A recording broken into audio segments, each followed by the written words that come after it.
People have been fascinated by Bianca Censori for years. They want to know what's going on with her.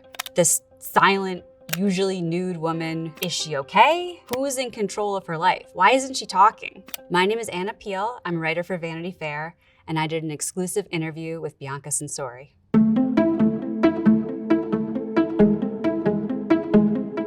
You probably know Bianca Censori as the wife of Ye, formerly known as Kanye West. You've seen her on red carpets, including the Grammys red carpet in 2025 when she appeared virtually naked. In the days and weeks that followed the Grammys, Ye was posting on X in ways that were concerning and bordering on alarming. He said that he had dominion over his wife.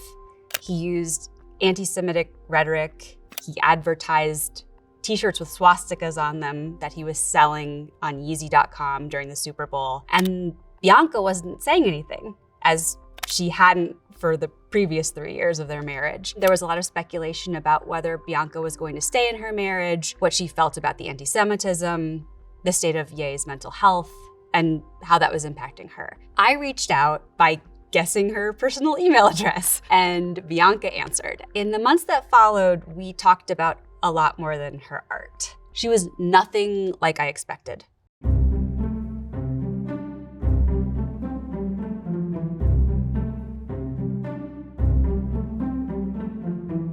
When I'd seen Bianca on the red carpet and in paparazzi photos, she never smiled.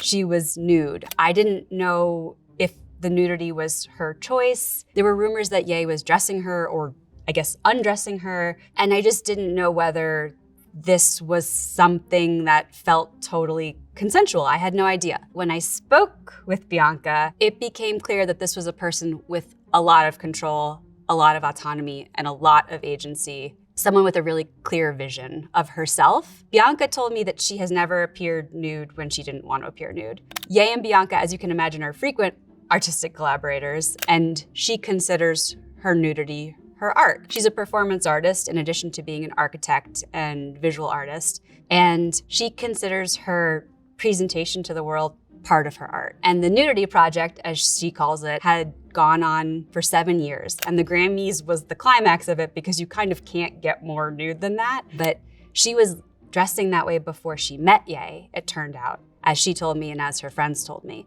When Bianca's at home and relaxing, she doesn't wear sweats. She told me that at home, she's usually naked. This nudity project was going on all the time. She was living and breathing nudity. So while Bianca was saying nothing and showing everything, Ye was saying everything. If her project was a nudity project, his was a free speech project, which, coinciding with his very public mental health issues, took it to a place of anti-Semitism, of then saying that he had dominion over his wife. It went too far. Bianca told me that she's not anti-Semitic.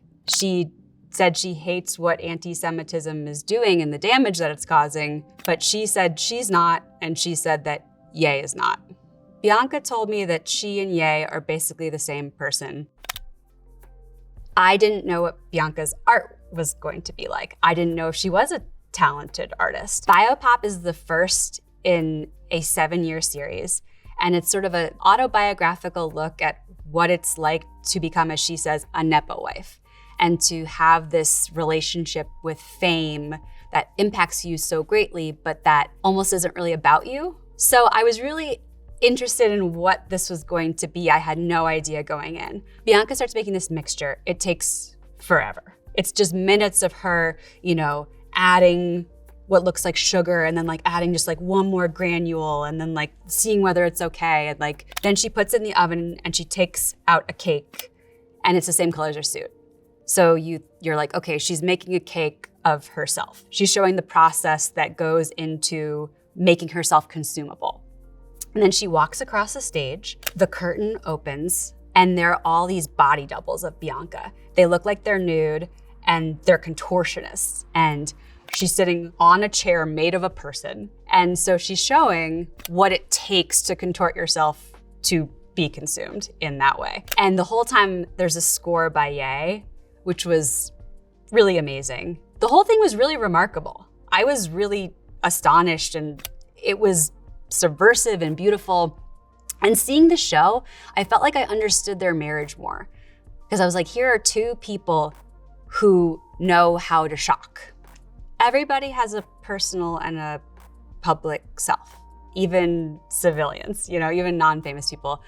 But famous people, when you see them, there's usually more of who they are privately in their public self. You usually have more of a sense of that. She's the person who I've interviewed who was the least like what they had presented to the world. There's so much more about Bianca and her marriage with Ye, and Ye himself, who I wound up meeting after the show. So go to vanityfair.com and check it out.